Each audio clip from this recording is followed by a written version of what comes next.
अब देखिए खबर 1 मिनट, यानी कि 1 मिनट में खबरों का पूरा विश्लेषण।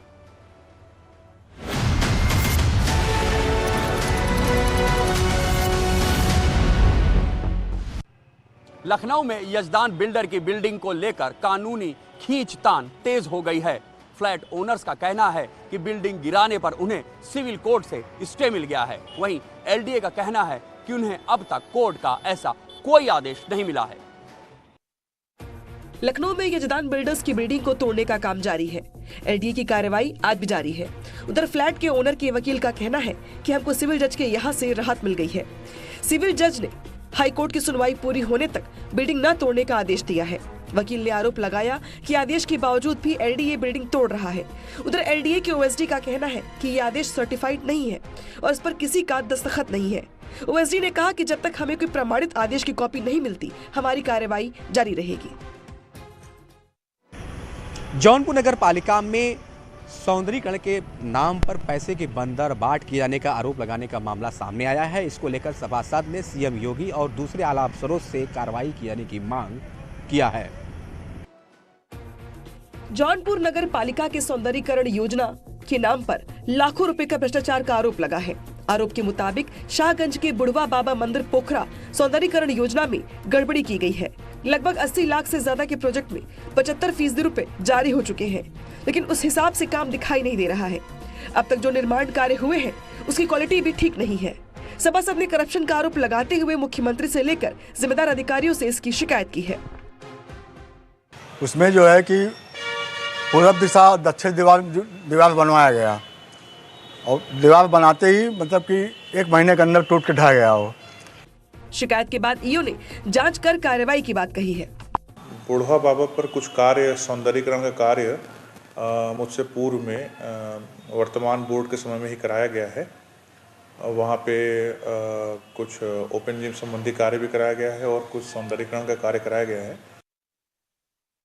बरेली में धर्म परिवर्तन का बड़ा मामला सामने आया है। हिंदूवादी संगठनों की शिकायत पर पुलिस ने छापा मारा है। बरेली में धर्म परिवर्तन का बड़ा मामला सामने आया है। यहाँ बड़ी संख्या में लोग एक घर के अंदर जमा थे। इसी दौरान हिंदूवादी संगठनों ने पुलिस के साथ मौके पर पहुंचकर छापेमारी की। आरोप है कि यहाँ हिंदुओं का ईसाई धर्म में परिवर्तन कराया जा रहा था। मौके से ईसाई धर्म के प्रचार प्रसार की खबर मिली थी, जिसके बाद पुलिस ने छापा मारा। पूरा मामला सुभाष नगर इलाके का है, जहाँ एक घर के अंदर लोगों का धर्म परिवर्तन कराने का आरोप लगा है। दरोगा जी उपाध्याय थे मरीना चौकी, उन्होंने कहा ऐसा कुछ नहीं। उन्होंने जब छानबीन की देखा लेकिन कुछ नहीं निकला। वैसे ही आज इन लोगों ने जबरदस्ती आकर के घुस गए और आकर के वहाँ पूजा पाठ प्रार्थना हो रही थी और आकर के घुस गए और उन्होंने जो है हमें बुला लिया। बोले ऐसा है, आप चलिए, आप धर्म परिवर्तन करा रहे, ये करा रहे, वो करा रहे, इस टाइप की जो है बातें इन लोगों ने की। लेकिन दरोगा जी ने मुझसे बोला ठीक है कोई बात नहीं, आप हमारे साथ में चलिए। तो हमने कहा ठीक है, हम चल रहे हैं आपके साथ में। उसके बाद हम आए यहाँ पे। मथुरा में मिलावटखोरों के खिलाफ बड़ा एक्शन लिया गया है। 1500 लीटर दूध को नष्ट किया गया है, तो वहीं बड़ी तादाद में घी और क्रीम को सीज किया है। मथुरा में खाद्य विभाग मिलावटखोरों पर लगातार कार्रवाई में जुटा हुआ है। खाद्य विभाग की कार्रवाई से ग्रामीण क्षेत्रों में चल रहे अवैध दूध प्लांट संचालकों और मिलावटखोरों में हड़कंप है। टीम ने बलदेव थाना क्षेत्र के जुगसना गांव में संचालित डेयरी प्लांट में छापेमारी की। इस दौरान टीम ने जांच के लिए 7 सैंपल लिए और 1500 लीटर दूषित दूध को नष्ट कराया गया। वहीं 200 किलो घी और 300 किलो क्रीम को सीज कर दिया गया है।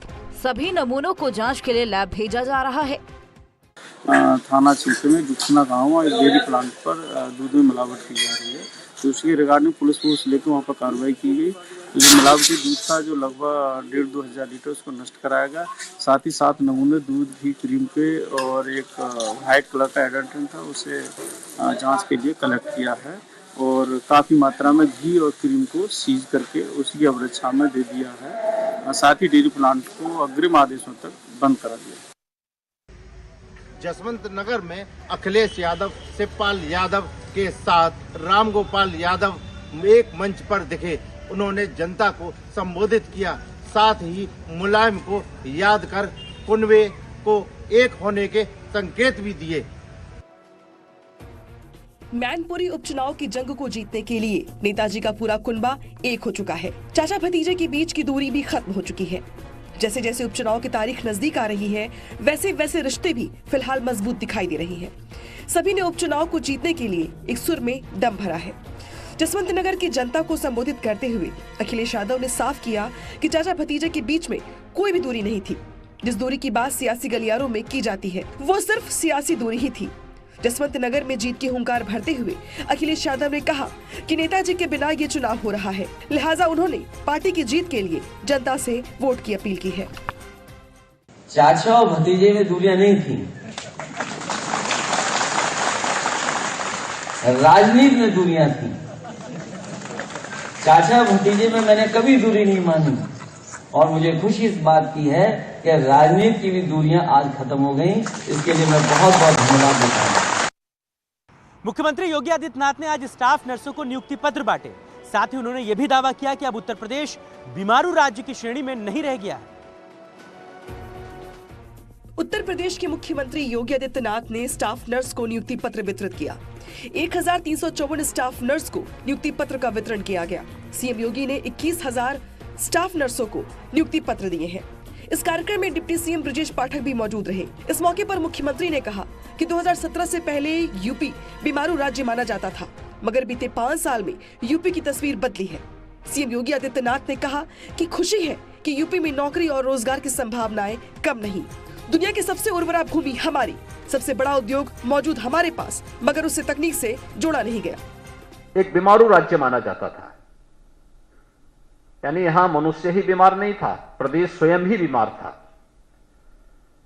आज मुझे बताते हुए प्रसन्नता है कि वही उत्तर प्रदेश आज देश की दूसरी बड़ी अर्थव्यवस्था के रूप में अपने आप को स्थापित करने की ओर तेजी के साथ अग्रसर हुआ है। रेरा की निगरानी में देश की पहली बिल्डर परियोजना पूरी हो गई है। करीब 10 साल बाद 156 खरीदारों का आशियाना मिलने का सपना अब पूरा हो जाएगा। रेरा की निगरानी में देश की पहली बिल्डर परियोजना नोएडा में पूरी हो गई है। जेपी विश टाउन सेक्टर 128 में जेपी कैलिप्सो कोर्ट का काम पूरा कर लिया गया है। 2 टावर पूरे होने से करीब 10 साल बाद 156 खरीदारों का आशियाना मिलने का सपना पूरा हो जाएगा। जेपी के बाहर टीआर शर्मा ने बताया कि वो अपना फ्लैट अपने पिताजी को गिफ्ट करना चाहते हैं, मगर वो अब नहीं रहे।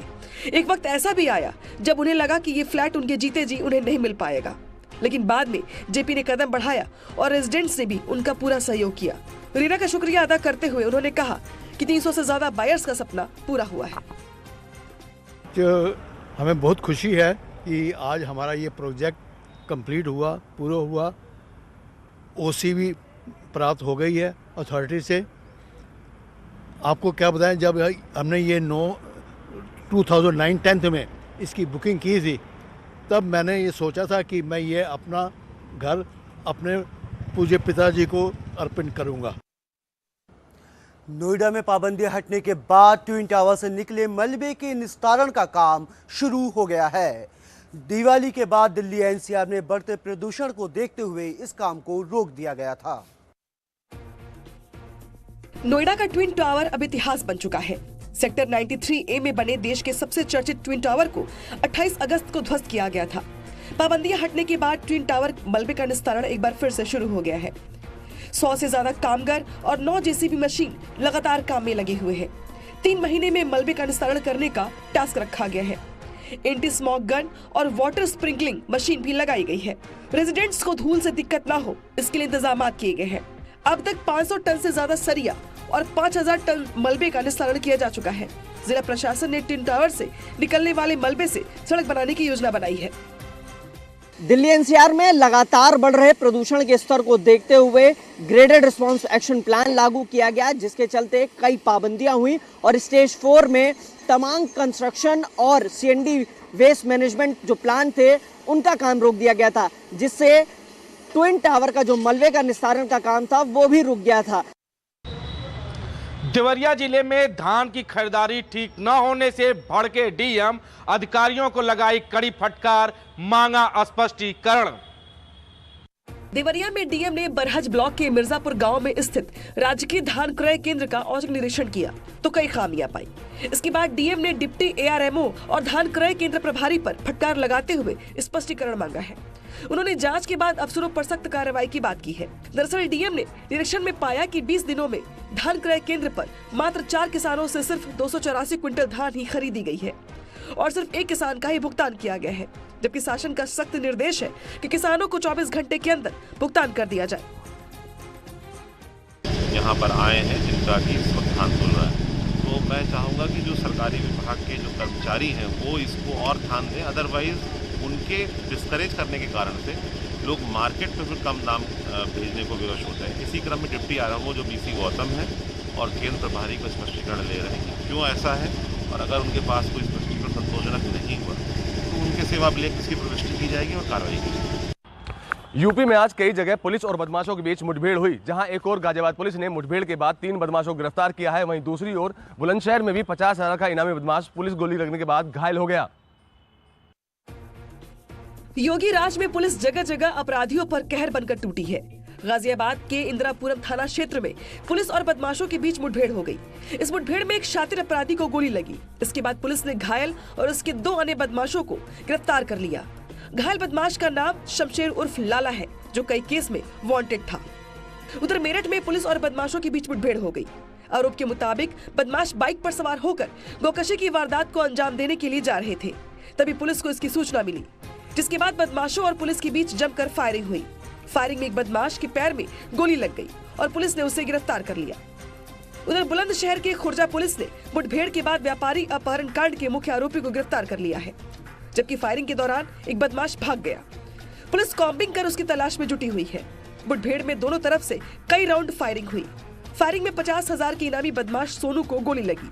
बदमाश ने खुर्जा इंस्पेक्टर पर फायरिंग की, जिसमें वो बाल बाल बच गए। समाजवादी पार्टी की विधायक पूजा पाल की गाड़ी आज हादसे का शिकार हो गई, जिसमें एक सुरक्षाकर्मी घायल हो गया। घायल के इलाज के बाद उनको उनके गंतव्य के लिए पुलिस ने रवाना किया। कन्नौज में ट्रक ने एसपी विधायक पूजा पाल की गाड़ी में टक्कर मार दी। आगरा लखनऊ एक्सप्रेसवे पर यह हादसा हुआ। टक्कर लगने के बाद डिवाइडर से टकराकर कार पलट गई। बता दें कि कौशाम्बी की चाल सीट से एसपी विधायक पूजा पाल मैनपुरी में स्टार प्रचारक हैं और वो डिम्पल यादव के लिए प्रचार करने जा रही थी। इस हादसे में उनका ड्राइवर और गनर घायल हो गया, वहीं विधायक बाल बाल बच गयी। मौके पर पहुंची पुलिस ने पहुंचकर सभी घायलों को अस्पताल में भर्ती कराया।